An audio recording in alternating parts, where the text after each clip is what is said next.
Welcome. Thank you for joining us here today as we celebrate the mission to remember the fallen. Honor those that serve and their families, and teach the next generation the value of freedom. Please stand while we post the colors and remain standing for our national anthem. Color Guard, post the colors.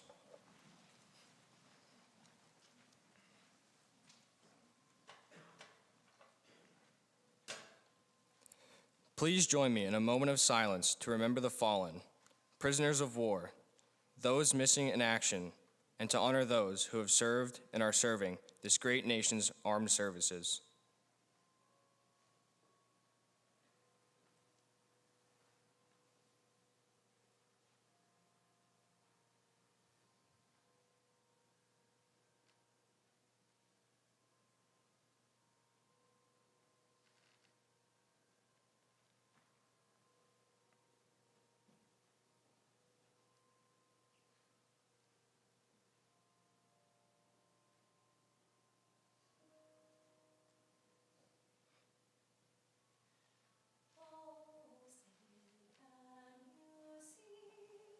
By the dawn's early light, what so proudly we hailed, at the twilight's last gleaming, whose broad stripes and bright stars through the perilous fight o'er the ramparts we watched, were so gallantly streaming, and the rocket's red glare, the bombs bursting in air, gave proof through the night that our flag was still there. Oh, say does that star-spangled banner yet wave o'er the land of the free and the home of the brave?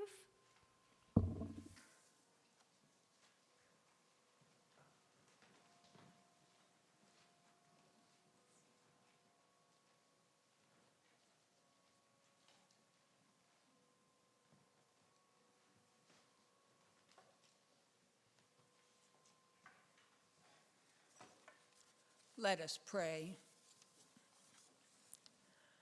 God of the ages, before your eyes all empires rise and fall, yet you are changeless. Be near us in this age of terror and in these moments of remembrance. Almighty Creator, today we come to you with deepest gratitude in our hearts for all the gifts you give us each day: family, loved ones, good friends, laughter, our jobs.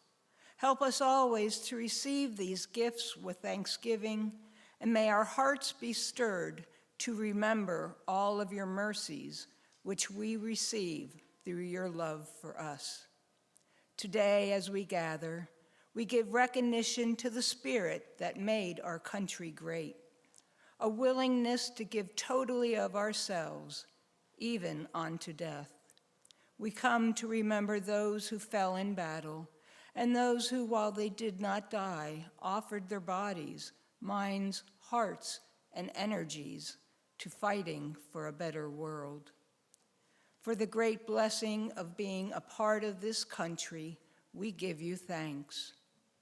Today, as we gather to give recognition for all that our military women and men gave to us in our country, help us to be ever mindful of all that we still have. It is your strength that enables us to protect others. It is your providence that keeps us safe. Help us to turn our hearts towards you every day. Bless us and bless all of those who gave the best of themselves for our country. We ask this in the name of the Creator, the Prince of Peace, and the Sustainer. Amen.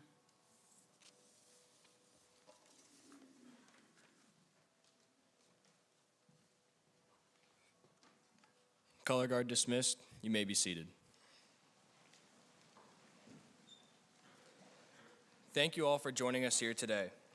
This year, across the country, at more than 4,700 memorial sites like this one, there are millions of Americans gathering safely as one nation to remember, honor, and teach.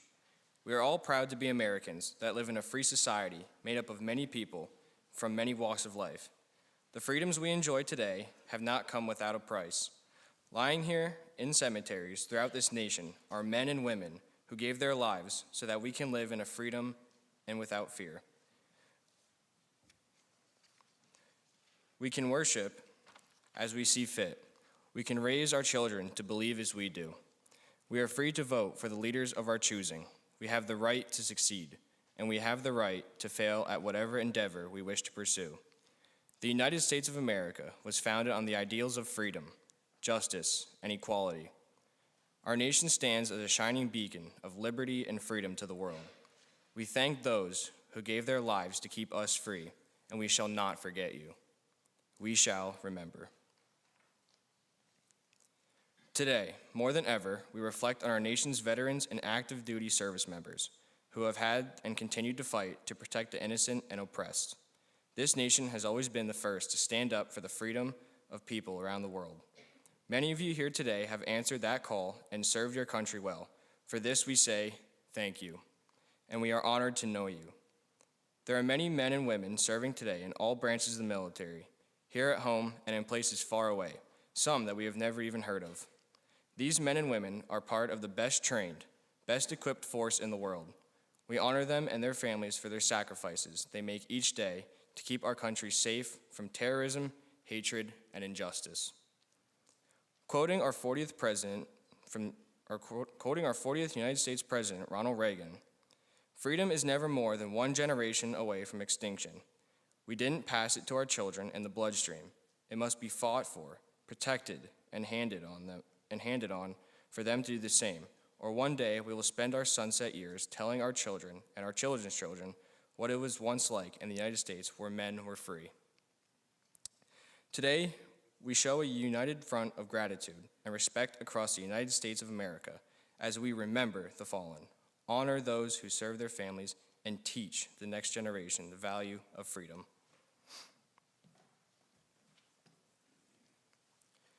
Now, Army veteran Ken Hain will present a remembrance wreath on behalf of Claire Boatman.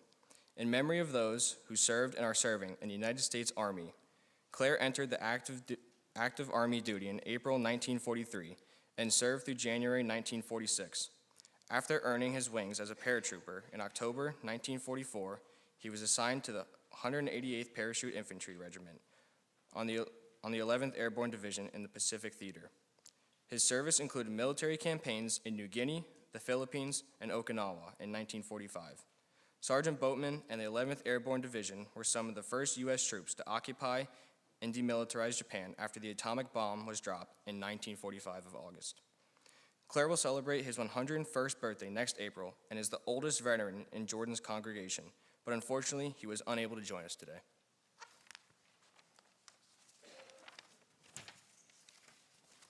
Now, Cindy Hain will present a veteran's wreath on behalf of veteran Don Seibert in memory of those who served and are serving in the United States Marine Corps. Don served in the Marine Corps for 2 years, from October 1969 to October 1971.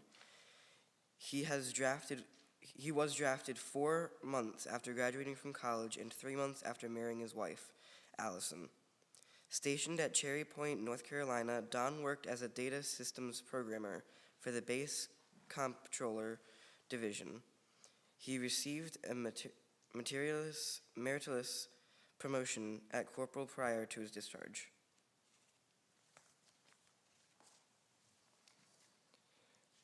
Now, Joseph Christine will present a veteran's wreath in memory of his grandfather, Joseph Lineweber, and others who served and are serving in the United States Navy.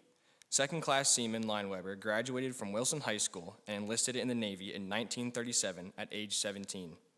He was severely wounded in action aboard the bomb ship USS Marblehead in February 1942, but recovered and lived to the age of 92. Now, Air Force veteran Ernest Smith will present a remembrance wreath in memory of those who served and are serving in the United States Air Force. Master Sergeant Smith was stationed at Asad Air Base in Iraq in 2010 to 2011 and was awarded the Iraqi Freedom Award and Accommodation Award in 2010.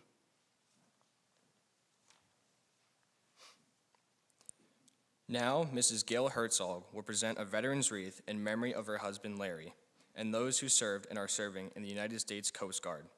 Larry served as an Army captain from July 1969 through September 1975, stationed for 4 years in Germany and 2 years in the U.S.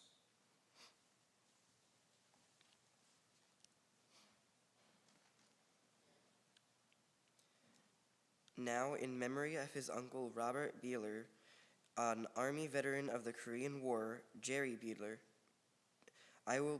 Jerry Beeler will present a remembrance wreath in honor of the 93,129 United States servicemen from all branches of the military whose last known status was either prisoners of war or missing in action. These individuals have never returned to their families and homes. We shall not forget you.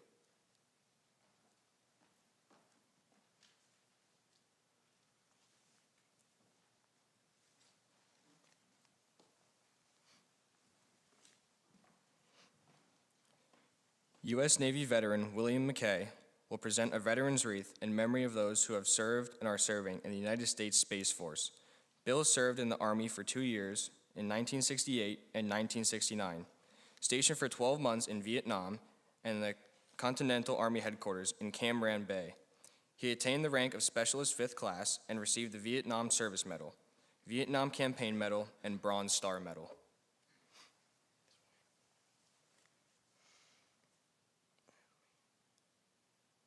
Wait, which one? I think I skipped one accident. I think I went to this one. Am I on this one now? Right? Yeah. Okay. Now, veteran Staff Sergeant John Solzer will present a veteran's wreath in memory for those who have served and are now serving in the United States Merchant Marines. Jack served in the Pennsylvania Army National Guard for 9 years, from 1953 to 1962. He started in the 151st Ops Detachment for Anti-Aircraft and later moved to the military police, serving as squad leader through the end of his service.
I welcome you to Jordan again as we celebrate Wreaths across America. Today, over 4,700 cemeteries will be celebrating Wreaths across America. But I would say that none have a greater claim to celebrate this day than we do here at Jordan. We have 130 veterans interred in our cemetery. And while not all of these saw conflict, many of them did. Buried here are soldiers from every conflict this nation experienced, including some of those lesser conflicts, such as the Mexican War from 1846 to 1848, and the Spanish-American War in 1898. Following the program, we invite you to place a wreath on one of our veterans' graves. And as you do so, take a moment to offer that veteran a word of thanks. The devotional which I read had an interesting devotion this past January the 4th. It was written by Debbie McComber, and here is part of that devotion. When I think about the 4th of July and the celebration of freedom that Americans enjoy, I can't help but remember my dad. I didn't know he'd been a POW in World War II until I was in my 50s. Our son, serving as an airborne ranger, was home at Thanksgiving. As we sat around the table, Dad calmly said, "We were rescued by airborne rangers." "Rescued from where?" I asked. "The POW camp." I literally could have fallen off my chair. I had no idea my father had been captured and taken in Germany as a prisoner of war. He told me the most frightening moment of his ordeal happened shortly before his rescue, when the German guards could see the American paratroopers coming down from the sky, landing close to the camp. The biggest fear among those captured was that the Germans would kill us rather than let the rescuers see the conditions under which the prisoners had been forced to live. "What happened?" I asked, anxious to hear each word. He gave me a smile, and tears filled his eyes as he spoke. They were young men just like us. All they wanted to do was to go home to their families, the same as we did. When they realized there was no hope, they laid aside their guns and ran. Debbie McComber ended with a short prayer. "Jesus, help me to never take for granted the sacrifices that have been made for our country's freedom." Debbie McComber's dad was not the only one. Many of our veterans who were involved in terrible destruction of life and property have been reticent to talk about their dehumanizing experiences. My father-in-law, Wayne Steigerwalt, was part of the conflict in Germany during World War II. In all our family gatherings, I never heard him mention anything about his struggles there as part of an artillery unit. Those who are members of Jordan know our Cemetery Association lost our longtime president, Bob Blyler, this past July. Bob served his first year as a member of the Cemetery Association in 1971. It would be the first of 54 consecutive years as a trustee, the last 49 of which he was our president. An amazing record of service. We miss him immensely. As the trustees went about preparing for Bob's funeral services, his nephew, Jerry Beidler, said Bob would have full military honors. Like Debbie McComber, I could have fallen off my chair had I been sitting. Over my 10 years on the Cemetery Association, I have had private conversations with Bob more than 100 times. Never once did he mention that he was a Korean War veteran. During the last 6 years, as we on the Cemetery Association prepared our Wreaths Across America programs, we continually searched for veterans to make our wreath presentations honoring the service branches, as we did earlier today. It would have been extremely meaningful to have had Bob make one of those presentations, given his military service to our country and his long-standing tenure as a cemetery trustee. Had we only known. Even on Bob's headstone, which was at his grave since his wife passed on a couple of decades ago, there is no engraving indicating that he was a U.S. Army veteran. Today, we are trying to partially make things right as we have Jerry placing this wreath here this afternoon to honor the memory of his uncle's service to his country and to Jordan Cemetery Association. However, those of us gathered here today are fortunate that one veteran did not keep his military exploits to a secret. That would be Susan Christine's father. Sue and her grandchildren attended our Wreaths Across America program last year, during which Ann Royer talked about the military hardships suffered by her 3 uncles during World War II. After the program, Sue said she would love to tell the story of her father's World War II exploits. His story is an amazing one, as you are about to hear as Susan shares it with us now.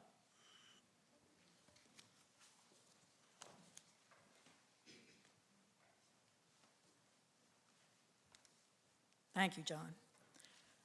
Good afternoon. I'm honored to stand here today to share the story of a man, Navy Lieutenant Commander Cordon Wassell, who displayed the incredible courage in the face of disastrous circumstances during World War II, and how his actions saved the man who later became my father, ship's cook first class, Joseph R. Lineweber. The pillar of the Wreaths Across America program is remember, honor, teach. Remember the fallen, honor those who serve, teach the next generation the value of freedom. The executive director of Wreaths Across America states the 2024 theme is Live with Purpose. She stated, over the course of the last year, and then especially on the escort to Arlington last December, I listened to people who had gone through great adversity. They'd taken that adversity, turned it around as a call to action to spend the rest of their lives making sure that every day was meaningful and that they lived with purpose. Today is about honoring our fallen service members by placing a wreath on every hero's grave. Webster defines hero as a person who is admired for their courage, noble qualities, or outstanding achievements. Heroes often act selflessly to help others, even when faced with danger. In the Bible, heroes refers to someone who is a selfless servant, wise and obedient to God's call. After much reading over the years of the history of the USS Marblehead bombing and the actions of Dr. Wassell, I feel strongly his inner conscience was guided by his faith. I attended the Wreaths Across America service at Jordan UCC for the first time last year with my husband, Craig. Our son, Joe, his wife, Logan, and our 3 young grandsons, Henry, Jacob, and Isaac, joined us. The service inside the church and the laying on of the wreaths on the graves at our cemetery made a huge impact on our family. I watched our 3 grandsons not only place the wreaths on the graves, but took note of the person's name, looking at the dates on the headstones, figuring out the ages of those heroes. Despite their young ages, they understood the importance of what we were doing that day. It was kind of a holy moment. We were there to honor real heroes, not the fake celebrity sports heroes that TV and media depict in modern society. I realized then that I could tell a story about Dr. Corden Wassell and his internal call to remain with the most wounded men from the USS Marblehead. The USS Marblehead, the ship that wouldn't die. Dr. Corden Wassell hailed from Little Rock, Arkansas. He started his medical practice in a rural area, generally being paid with food or dry goods. In 1913, he left his medical practice for Wuchang, China, as a missionary for 12 years. In China, he served in Army field hospitals, always handling the wounded, sick, and diseased. There he started a family and raised 4 children. His first wife died while in China. Fast forward to 1936, he resumed regular commission duty in the U.S. Naval Reserve. When the U.S. became involved in World War II after the attack on Pearl Harbor, he was ordered to Java. While sailing in the Java Sea on February 4th, 1942, my father was a member of the crew of the USS Marblehead. They were accompanied by U.S. and Dutch heavy cruisers, and they were well aware that their tiny force was all that stood between the Imperial Japanese Navy gaining complete control of the Philippines. The only ships that might have battled the Japanese to a standstill lay in the mud of Pearl Harbor that only recently had been attacked on December 7th, 1941.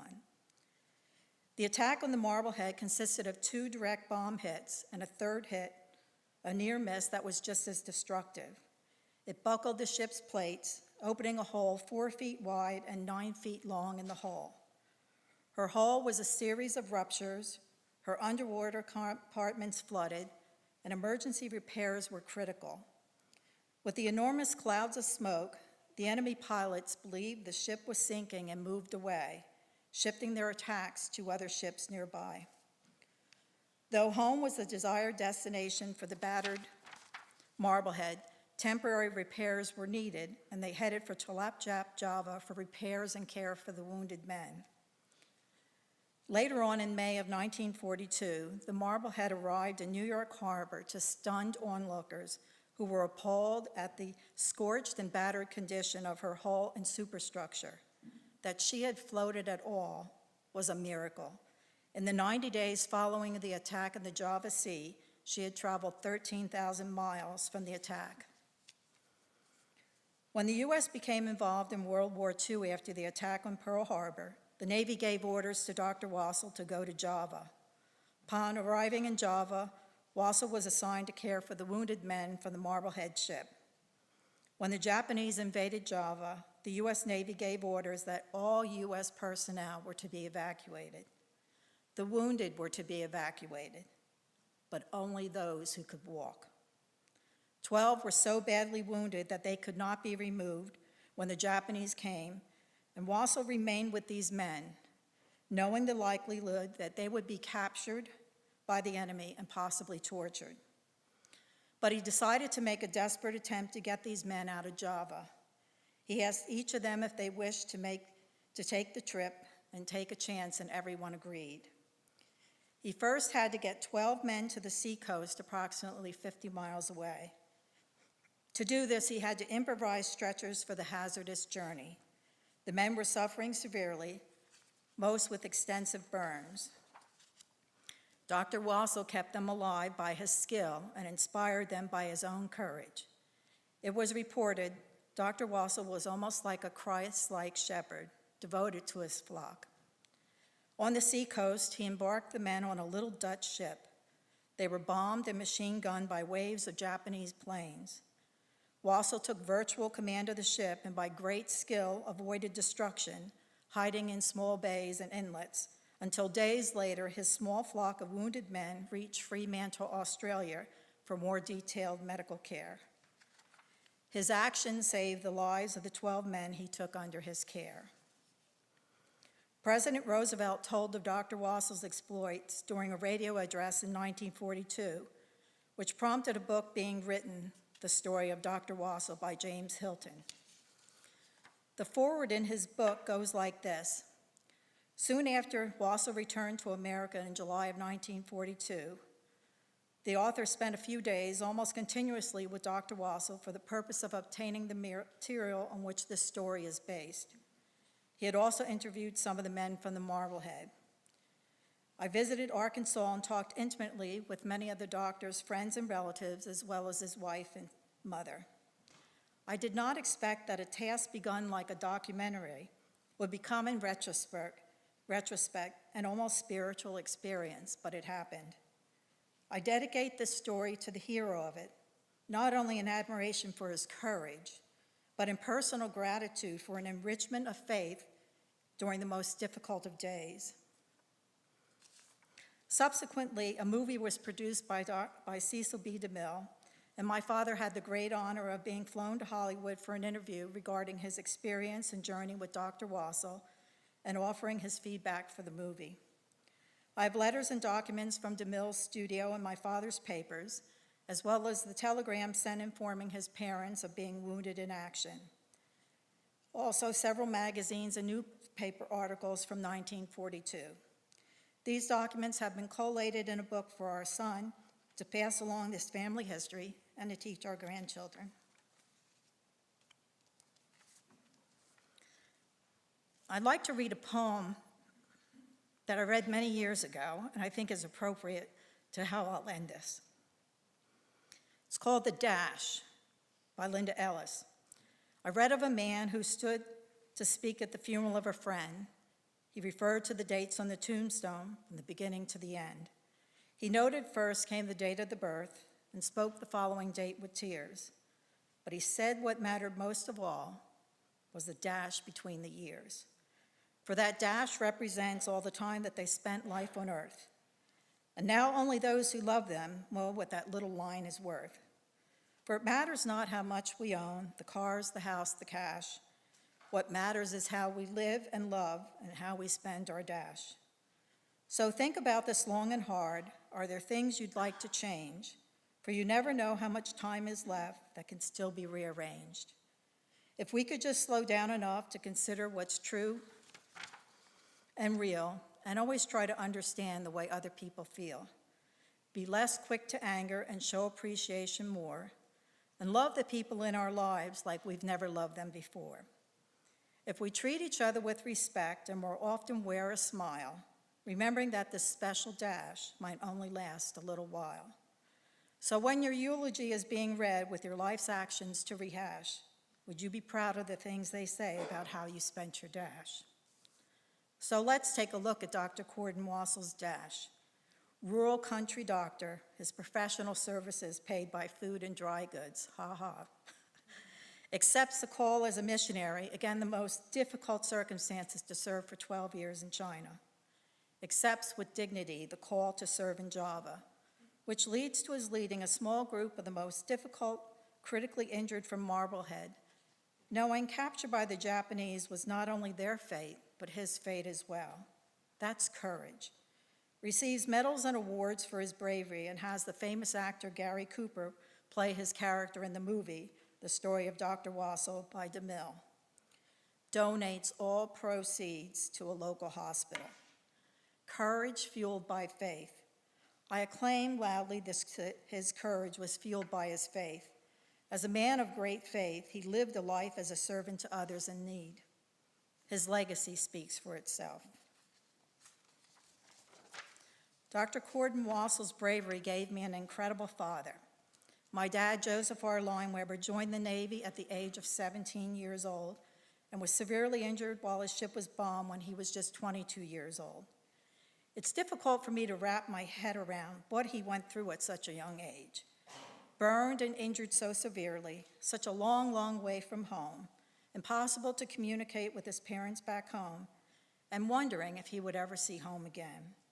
And the gift he received was from a humble man, Dr. Wassel, a hero who was willing to suffer the same fate as a small group of wounded warriors whose very lives lay in his hands. My dad suffered many obstacles in his life, mainly before the American with Disabilities Act, where he was often denied employment due to the injuries he suffered serving our country in the United States Navy. But he always persevered. My dad lived till the age of 92 and died in the home of my brother, my only sibling. Till the end, with sharp mental faculties, he could speak of his time serving his country with pride and honor and his journey with Dr. Wassel. He was gifted a day trip to Washington, D.C. on an Honor Air flight years ago. The Honor Flight Network's mission is to honor veterans by bringing them to D.C. to visit the memorials that commemorate their service and sacrifice. The person who accompanied him on the trip, assisting him in his wheelchair, was Dr. Corden Wassel's granddaughter, Martha. My brother had done some research and connected my dad and Martha years earlier, and they had developed a pen-pal relationship. It was a day for the memory books. When veterans return to their home airport, they are greeted by crowds of friends, family, and patriots to honor and salute them for their service. My father lived his dash with honor. In a small cemetery in Reading, Pennsylvania, on a cold, snowy day on December 15, 2011, he was laid to rest with well-deserved military honors. The folding and presentation of a U.S. burial flag presented to our family was a memory I will never forget. Thank you for attending the 2024 Wreaths Across America service and your attention to my message. I am incredibly blessed to have had this opportunity to speak to you today and to honor two remarkable men who proudly served our country. They rest in eternal peace along with the millions of men and women who have served and continue to serve. God bless America.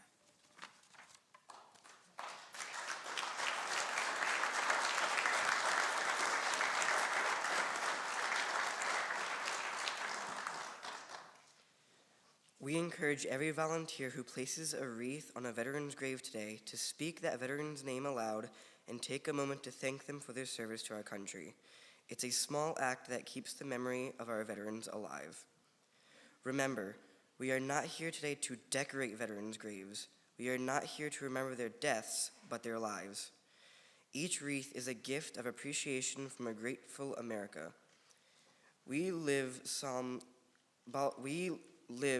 These live balsam wreaths symbolize our honor to those who have served and are serving in the armed forces of our great nation, and to their families who make sacrifices every day on our behalf.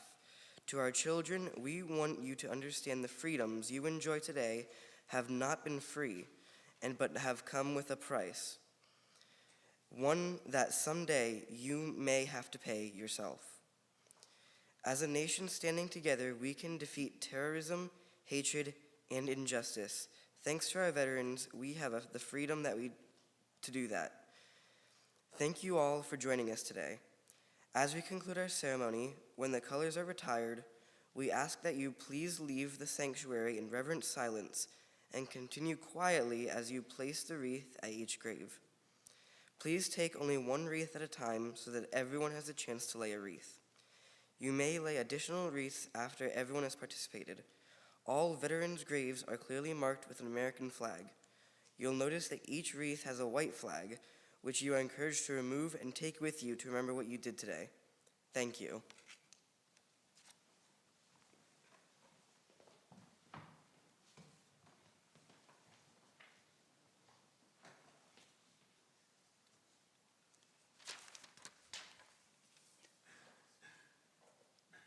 On March 4th, 1865, President Abraham Lincoln spoke these words at his second inaugural address. They're timeless words of challenge and commitment. These are his words. With malice toward none, with charity for all, with firmness in the right, as God gives us to see the right, let us strive to finish the work we are in, to bind up the nation's wounds, to care for him who shall have borne the battle, and for his widow and for his orphan, to do all which may achieve and cherish a just and lasting peace among ourselves and with all nations. Let us pray. Almighty and merciful God, we remember before you in this moment our departed brothers and sisters. We recall with reverence the good deeds they accomplished. We honor these who fought a good fight in a just cause. In war and in peace, they have served this country with dignity and with honor. May they rest in peace. We consecrate our hearts and lives to you, our God, and to this, our country, and to the ideals and principles and hopes of those whom we honor, who have served faithfully and are now at rest. And now may the Lord bless us and keep us. The Lord make his face to shine upon us and be gracious unto us. May he lift up his countenance upon us and give us peace, now and forever. Amen.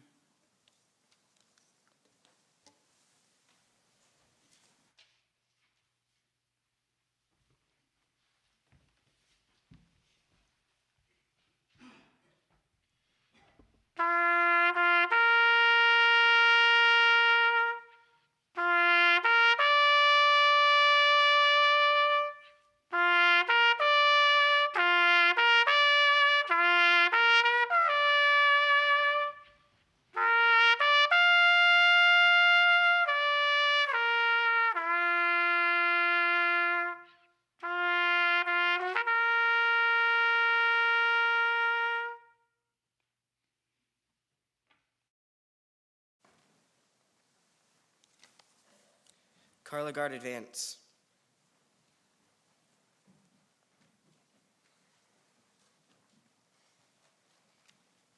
Color Guard, retire the colors.